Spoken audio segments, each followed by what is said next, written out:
also deeply intertwined with the mystical and the supernatural. The biblical narrative also delves into his interactions with the supernatural realm, offering glimpses into the occult practices of the time. These stories reveal a world where the divine and the forbidden often intersected. One such instance involves David's consultation with the necromancer, the Witch of Endor. This event is one of the most striking examples of his engagement with the supernatural. Facing the threat of the Philistine army, David sought guidance from God but received no answer. His desperation grew as the enemy loomed closer. Desperate for divine direction, he turned to the forbidden practice of necromancy. This decision marked a significant departure from his usual reliance on divine guidance. Disguised to conceal his identity, he requested the Witch of Endor to summon the spirit of the prophet Samuel, who had recently passed away. This act of desperation highlighted the lengths to which David was willing to go.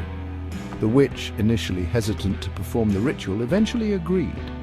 Her reluctance underscored the gravity and danger of the act she was about to perform. To her astonishment and David's, Samuel's spirit appeared. This unexpected success of the ritual was both awe-inspiring and terrifying. The prophet, disturbed from his eternal rest, revealed a bleak prophecy. His words were filled with foreboding and doom. He foretold Saul's demise and the defeat of the Israelite army. This prophecy added a layer of dread to the already tense situation. This encounter with the supernatural realm underscored the gravity of seeking guidance from sources outside of God's will. It was a stark reminder of the consequences of such actions. It served as a stark reminder of the dangers of dabbling in forbidden practices. The repercussions were immediate and severe. Another instance of David's encounter with the occult is found in the story of Uzzah and the Ark of the Covenant.